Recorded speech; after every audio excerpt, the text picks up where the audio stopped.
Bom dia a todos. Nós queremos agradecer a nossa coordenadora Adriane, do Polo da FAVENE, de Humberto de Campos, parabenizar todos os alunos e todos que coordenam este polo pelo seu primeiro aniversário. E agradecemos pela oportunidade de contribuir com vocês com essa palestra. A nossa palestra tem como tema dificuldade de aprendizagem. E nós iremos iniciar falando sobre o que é aprendizagem. Porque para nós entendermos a dificuldade de aprendizagem, nós precisamos saber o que é a aprendizagem. Então, a aprendizagem é um processo único. Cada ser humano, cada indivíduo é um universo em si mesmo.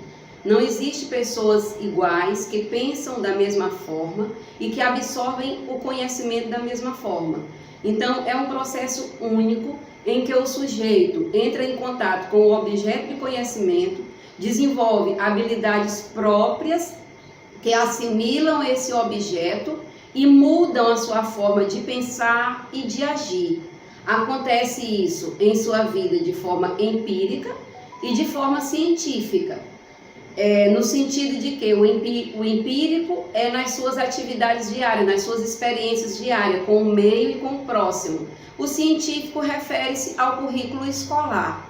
Então, o sujeito só aprende à medida em que o objeto de conhecimento causa transformação na sua vida. Sem transformação na sua vida, seja de pensamento, seja de atitude, não existiu a aprendizagem. E concluindo essa forma de pensar, nós queremos fazer uma citação de Sarah Palin quando ela diz que se não houve aprendizagem, não houve ensino. Então é importante que o professor entenda que se o aluno não aprender, o ensino não foi eficaz para aquele aluno. Precisamos de alguma maneira descobrir a forma que esse aluno aprende para que possamos ter um ensino eficaz em sua aprendizagem. Além de ser um processo único, é um processo contínuo. A aprendizagem se dá desde o ventre e vai até a morte, né? Então, o ser humano ele aprende desde que é fecundado e segue por toda a sua vida. Existe, na verdade, uma teoria chamada de inatistas do desenvolvimento ou inatista maturacionista, que eles falavam que o ser humano ele nascia sem conhecimento nenhum, sem aprendizagem nenhuma, e à medida que ia tendo contato com o meio e com o próximo, ele iria adquirindo seu conhecimento. Mas nós já temos várias vertentes confirmadas que o ser humano aprende desde o ventre, desde que é fecundado. Então é um processo contínuo, o ser humano ele nunca vai parar de aprender, ele está constantemente em aprendizagem, seja na escola, seja em suas relações pessoais, seja na sociedade. Agora nós precisamos descobrir a forma que esse ser humano aprende. E por isso nós trouxemos para vocês um teste que vai falar sobre os estilos de aprendizagem. Você precisa descobrir o seu estilo de aprendizagem e o estilo de aprendizagem do seu aluno. Que nesse teste que nós trouxemos, nós vamos falar dos 3 estilos: o visual, o auditivo e o sinestésico. É muito importante que nós venhamos saber em que estilo de aprendizagem o sujeito da aprendizagem aprende, para que esse ensino seja eficaz. Além de ser um processo único, além de ser um processo contínuo, esse processo também depende de múltiplos fatores para que ele venha a acontecer. E nós vamos ver agora quais são esses fatores. Nós podemos ver aqui os fatores orgânicos, os fatores cognitivos, os fatores sociais, os fatores emocionais, os fatores pedagógicos. Os fatores orgânicos diz respeito à saúde do organismo do indivíduo. Como está a sua saúde, o seu organismo? Se de repente ele está com algum problema de glicemia, algum problema de pressão alta, colesterol, então alguma dificuldade no seu organismo, infantil ou adulto, é necessário ter essa certeza de que está tudo bem. Porque, por exemplo, podemos dizer que uma pessoa com anemia, ela esquece com facilidade, ela cansa com facilidade, dentre outras coisas, e isso pode prejudicar a sua aprendizagem. Em relação ao processo cognitivo, nós temos que avaliar o intelecto dessa pessoa, como está a cognição dessa pessoa.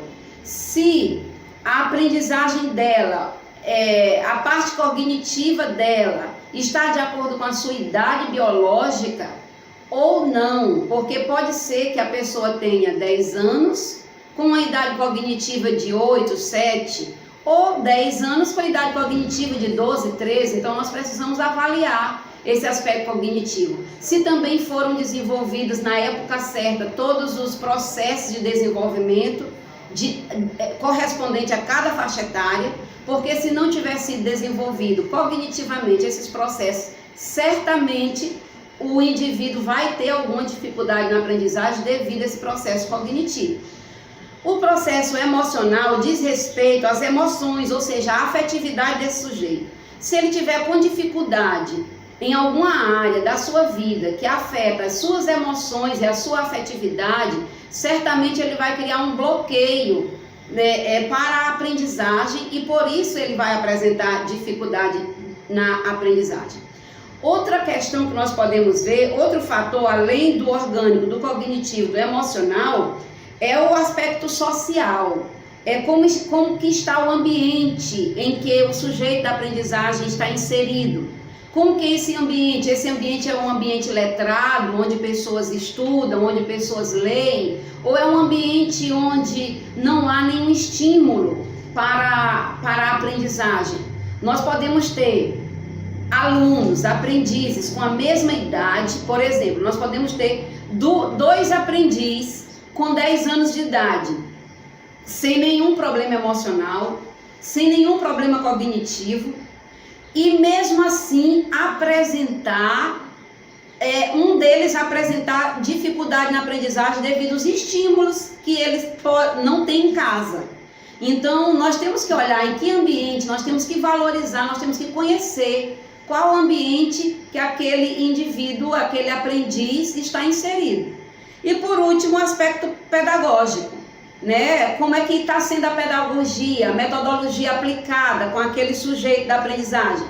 Como nós acabamos de citar anteriormente, que cada pessoa tem um estilo de aprendizagem. Então pode ser que a metodologia aplicada não esteja de acordo com o estilo de aprendizagem daquele sujeito. Então também é importante verificar a questão pedagógica, não só a questão pedagógica do professor, como a questão pedagógica da escola, as teorias que a escola exige que o professor aplique. Então, como é que é o sistema que essa escola requer que o professor esteja aplicando? Talvez o sujeito da aprendizagem não se adeque ao sistema educacional daquela escola, daquela metodologia que a escola procura desenvolver. Então é importante adequar a metodologia ao sujeito da aprendizagem e não o sujeito da aprendizagem à metodologia. A metodologia tem que mudar por causa do sujeito e não o sujeito por causa da metodologia. E também nós temos como fatores para o desenvolvimento da aprendizagem o fato do professor passar o currículo, o conteúdo para o seu aluno de forma que ele compreenda aquele conteúdo, de forma que ele retenha aquele conteúdo, de forma que ele desenvolva aquele conteúdo, de forma que ele dissemine aquele conteúdo e ele crie outros conhecimentos a partir daquele conteúdo, que está nos nossos slides, que é o compreender, reter, praticar, disseminar e criar. Então, primeiro, todos os professores têm que ter convicção de que os seus aprendizes compreenderam o objeto da aprendizagem, que eles reteram esse objeto na mente. E isso nós temos que trabalhar a repetição, a memorização, que muitos são contra, mas de forma nenhuma os especialistas da saúde mental abominam essa prática da memorização e da repetição, porque quanto mais você repete, quanto mais o seu cérebro se familiariza com aquele conteúdo. E não é à toa que, se você for assistir os desenhos infantis, principalmente até os 10 anos de idade, existe muita repetição na informação que eles querem passar.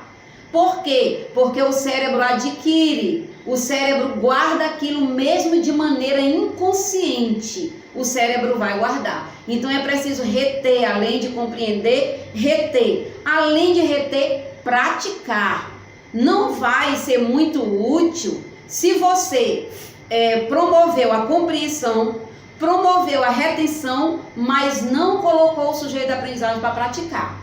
E para disseminar com outros. Disseminar é espalhar, é propagar, é passar para outros aquilo que aprendeu. E também promover a possibilidade dele criar outros conhecimentos a partir daquele objeto de aprendizagem.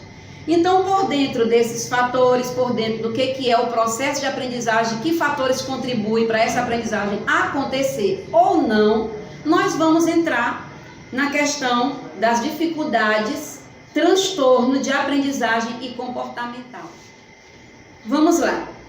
Vamos abordar aqui 3 subitens. O que é a dificuldade de aprendizagem?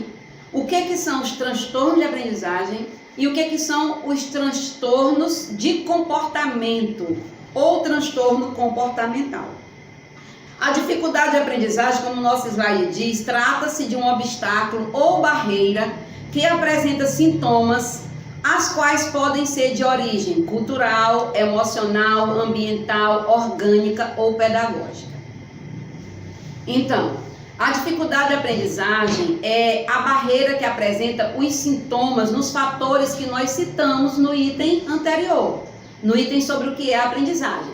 Se o aluno apresenta uma dificuldade de aprendizagem, se ele não está no mesmo nível que ele deveria estar para a sua idade e para a sua série, é importante que a pessoa que está passando a aprendizagem verifique se não há nenhum problema nos fatores que nós acabamos de citar: orgânico, emocional, social, pedagógico e outros que nós citamos. Se houve a compreensão, a retenção, a disseminação, se você avaliou tudo isso e a dificuldade de aprendizagem não se relaciona a nenhum desses fatores, então certamente não é apenas uma dificuldade de aprendizagem, vai ser um transtorno de aprendizagem.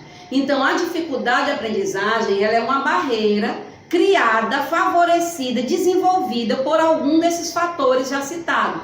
Ela não é permanente, ela é temporária e o sujeito não nasce com ela, ele adquire devido a algum aspecto da sua vida. Então isso é a dificuldade na aprendizagem. O sujeito ele pode desenvolver uma dificuldade na aprendizagem por não ter uma afetividade com o conteúdo ou com o próprio professor, por estar passando por algum problema emocional em casa, por ser um ambiente de vivência, não ser um ambiente promissor para que ele desenvolva sua aprendizagem, por estar com algum problema orgânico, a fome, ele pode estar tendo algum problema com a alimentação, não ter o que comer, a alimentação dele não é uma alimentação rica em todas as vitaminas, proteínas, minerais que o cérebro precisa. Então, depois de descartar tudo isso, se aquela dificuldade não tem nada a ver com nenhum desses aspectos, então não é uma dificuldade de aprendizagem, é um transtorno de aprendizagem. Então, recapitulando, dificuldade de aprendizagem é uma barreira que apresenta sintomas nesses fatores: emocional, cultural, ambiental, social ou pedagógico. Se está de acordo com esses fatores e a dificuldade de aprendizagem se insere em um deles, dificuldade de aprendizagem pode ser resolvida, pode ser trabalhada e o sujeito da aprendizagem com certeza vai superar essa dificuldade. Já o transtorno de aprendizagem, como diz o nosso slide, trata-se de um grupo de dificuldades específicas caracterizadas pela presença de uma disfunção neurológica, fatores biológicos, e não são decorrentes de outros transtornos. Afetam o desempenho escolar, na escrita, na leitura e na matemática. Então, o transtorno de aprendizagem, ele não é apenas uma barreira, um sintoma que se baseia nesses fatores. Pelo contrário, nosso slide diz que é um transtorno que não é decorrente de outros transtornos. Então, que não é decorrente desses fatores que nós já citamos na dificuldade de aprendizagem e outros transtornos, tipo problema auditivo, problema visual, pode causar um transtorno na aprendizagem, mas quando se trata o transtorno permanece. Então, ó, pensem bem, a criança está com dificuldade na escrita e na leitura, você percebe que há alguma dificuldade visual, tratou a dificuldade visual, o problema permanece, então é transtorno. Tratou a dificuldade visual, o problema desapareceu, é dificuldade, certo?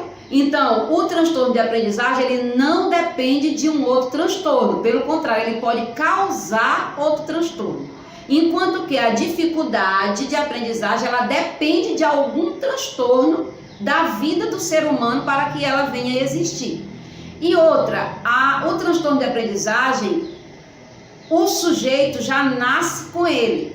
Existe uma linha de pesquisa que está surgindo que alguns sujeitos adquirem após o nascimento devido a algumas substâncias absorvidas do ambiente, que podem atingir as células cerebrais e também atingir o mesmo glóbulo frontal, o córtex pré-frontal, que são as partes do cérebro que causam dificuldade de aprendizagem, e vir causar um transtorno na aprendizagem.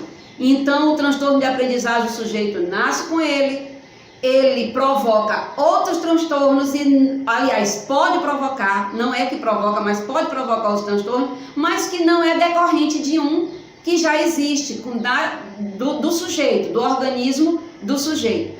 E ele é dividido pela DSM-5, que é o Manual de Diagnóstico de Tratamentos Mentais, de Doenças Mentais, aliás, que eles limita o transtorno de aprendizagem apenas em 3 grupos: da leitura, da escrita e da matemática. Apenas nesses 3 grupos é limitado todos os transtornos de aprendizagem, que aí vão entrar a questão da dislexia, que é um transtorno da leitura, da disgrafia, que é um transtorno da escrita, e da descalculia, que é um transtorno da matemática. Existe só esses transtornos relacionados a essas áreas? Não, existem vários outros, mas nós estamos citando esses para que vocês venham ter um conhecimento e uma noção do limite desses transtornos. O que causa esses transtornos de aprendizagem? As causas, baseadas no Manual Diagnóstico de Transtornos Mentais, DSM-5, o que dá origem aos transtornos de aprendizagem são os aspectos biológicos, por se tratar de um transtorno de neurodesenvolvimento, como também inclui uma interação de fatores genéticos, ambientais e epigenéticos. Alguns estudos esclarecem que as causas do transtorno de aprendizagem podem estar relacionadas a aspectos multifatoriais. Multifatoriais diz respeito a muitos fatores, não só um, mas vários fatores. Então, primeiro, ele é biológico, ele vem do organismo, o ser humano nasce com ele. Ele pode ser genético, passar de pai para filho. E pode ser também adquirido nessa linha de pesquisa que ainda está em pesquisa. É uma linha de pesquisa que ainda está em pesquisa, que entra essa questão do fator epigenético, que eles envolvem fatores orgânicos com fatores do meio ambiente que podem desencadear o transtorno de aprendizagem. Então, é muito importante se observar a questão e investigar na vida do aprendiz como foi a gestação da mãe e o nascimento desse aprendiz. Porque a maioria dos transtornos, a maioria do sofrimento fetal e cerebral do indivíduo se dá nos 3 primeiros meses de gestação ou na hora do nascimento. Porque nos 3 primeiros meses de gestação é quando o feto está sendo formado, todos os órgãos, inclusive o cérebro. Então, se a mãe passa por algum sofrimento, esse sofrimento também vai atingir o feto.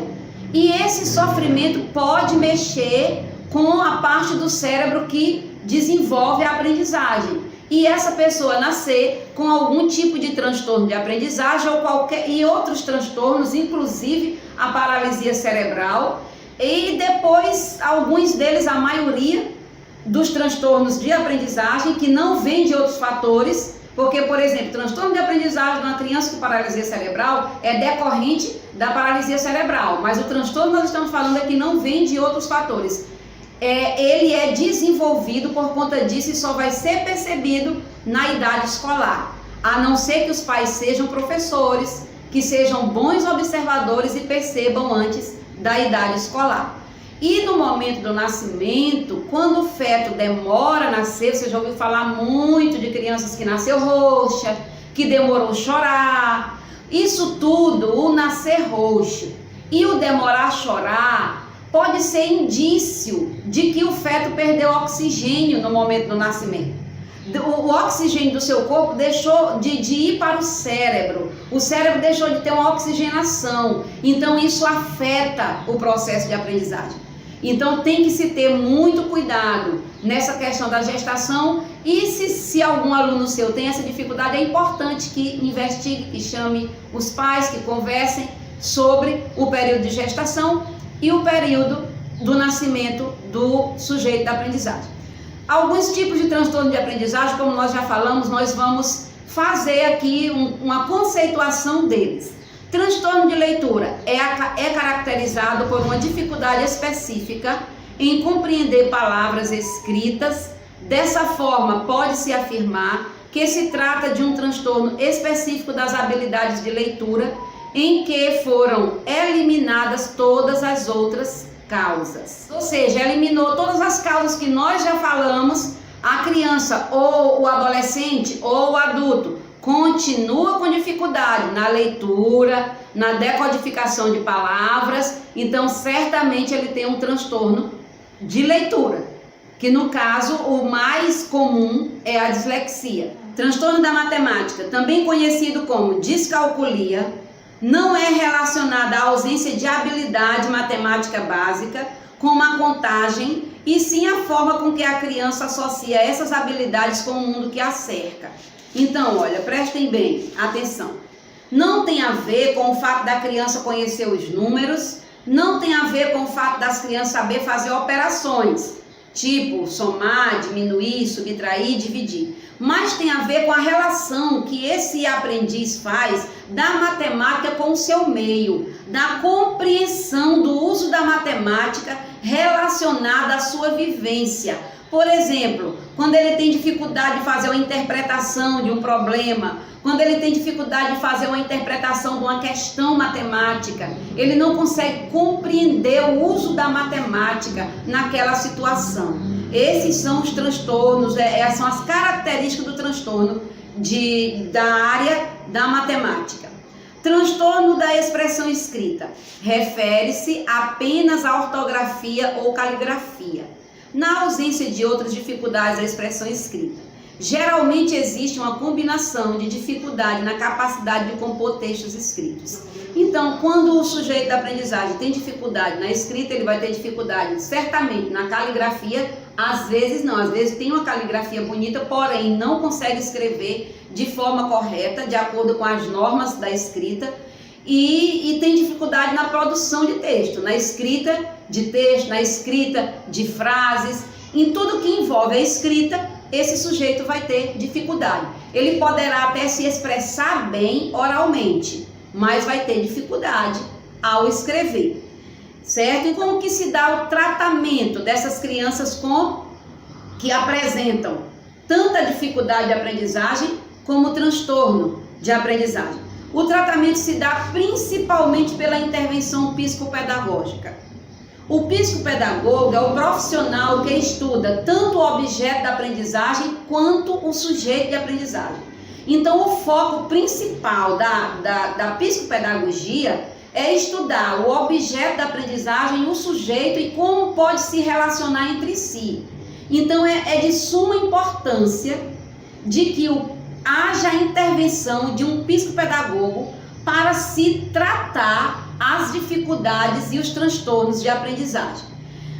Depois de haver um trabalho com o psicopedagogo, uma investigação do psicopedagogo, é importante que haja uma intervenção do fonoaudiólogo, se houver algum problema na dicção, na voz da criança, e de outros profissionais, caso já tenha mexido com as emoções, como nós já falamos, o transtorno pode causar outros transtornos. Então, uma criança com transtorno de aprendizagem, ele pode apresentar baixa estima, ele pode apresentar falta de estímulo para estudar, ele pode apresentar agressividade pelo fato de querer rejeitar o estudo e os colegas por perceber que não consegue aprender como ele.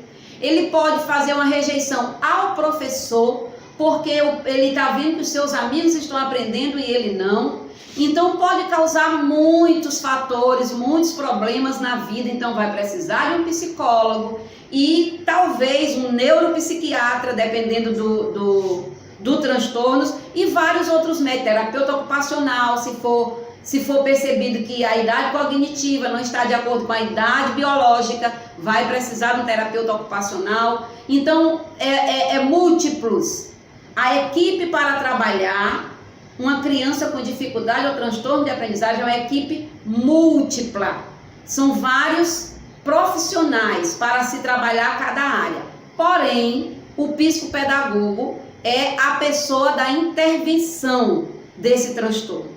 O único que vai entender da aprendizagem, do objeto de aprendizagem, do desenvolvimento dessa aprendizagem é o psicopedagogo, com a ajuda também dos especialistas em neuroaprendizagem, que pode também estar ajudando nesse aspecto da aprendizagem do sujeito da aprendizagem. E em alguns casos é necessário também haver o uso da medicação. Mas eu gostaria de dizer para você que o primeiro profissional a perceber as características da dificuldade ou do transtorno de aprendizagem é o professor. É na sala de aula em que se percebe as primeiras características. Então é muito importante que você, professor, desde a creche, observe seus alunos de uma maneira singular para que você venha ajudar o mais cedo possível as crianças que apresentar alguma diferença no processo de aprendizagem em relação aos outros, certo? E por fim, nós vamos ver a questão do transtorno de comportamento.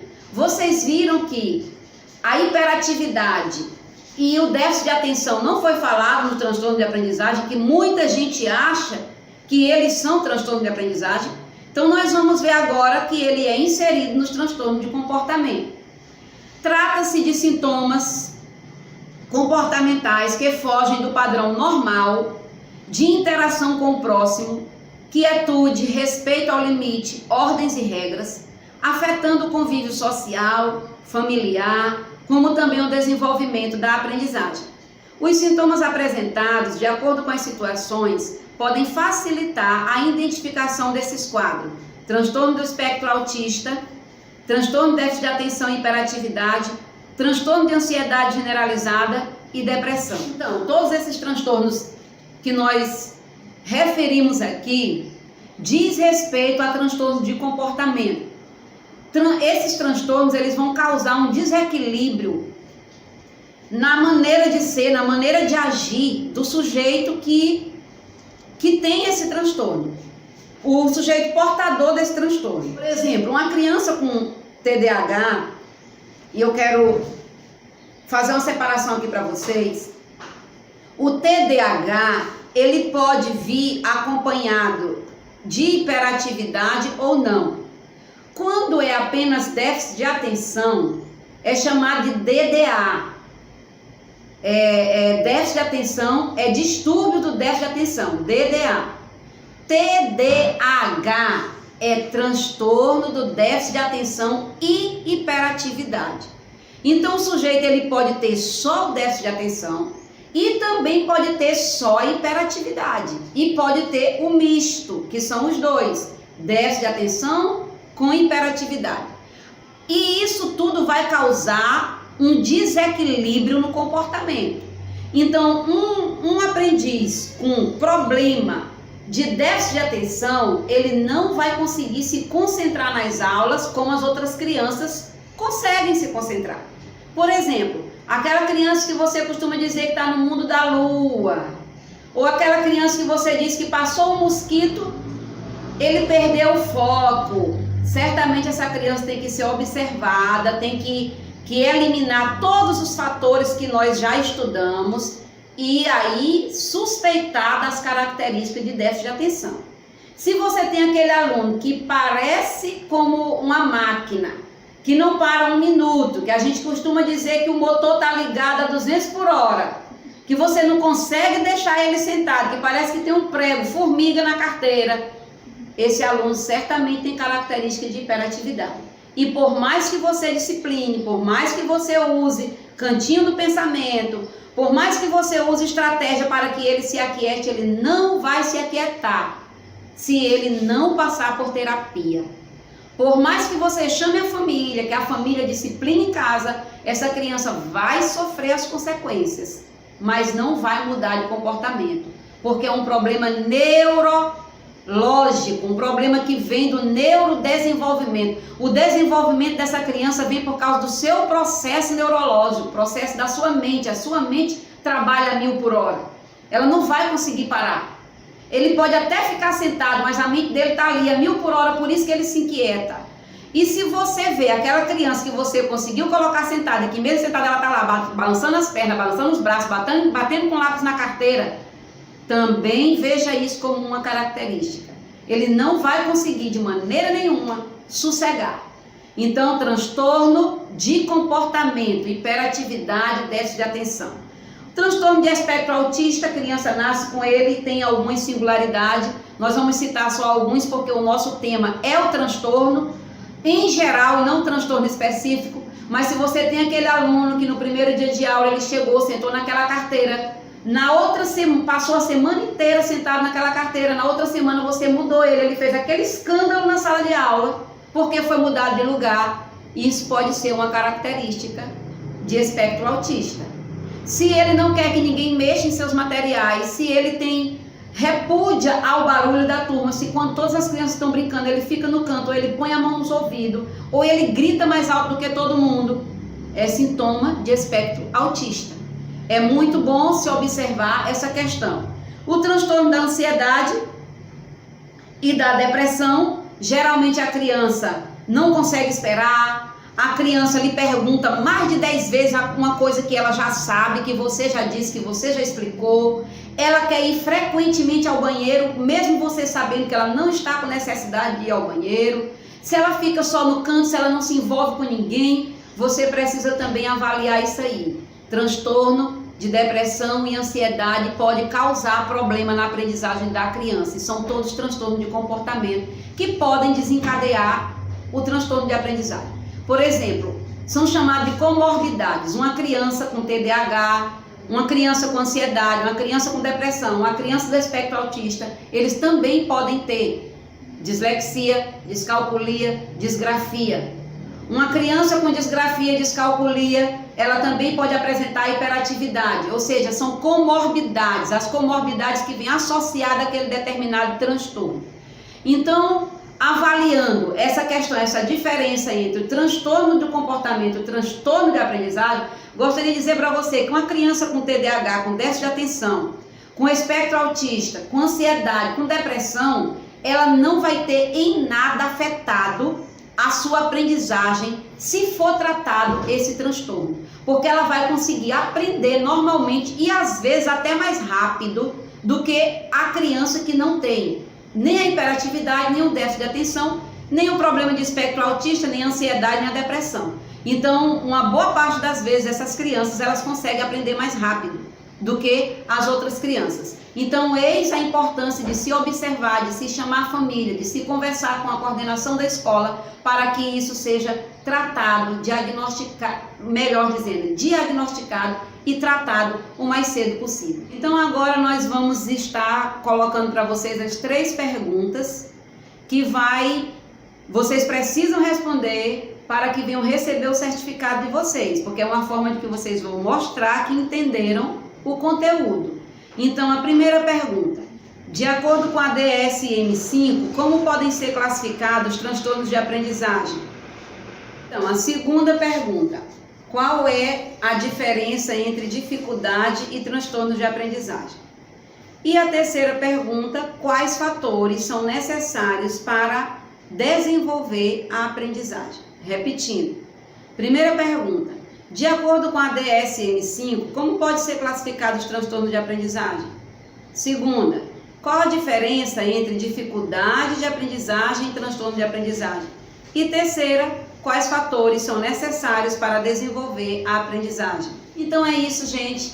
Espero que tenha contribuído com o aprendizado de vocês. Mais uma vez agradecemos a nossa coordenadora Adriane, agradecemos todos vocês alunos, tanto os que ficaram online até o final, como os que estão presencial, e que vocês possam, a partir de agora, olhar para o processo de aprendizagem de uma maneira mais sublime e mais cautelosa. Então, que Deus abençoe a todos vocês e mais uma vez o nosso agradecimento.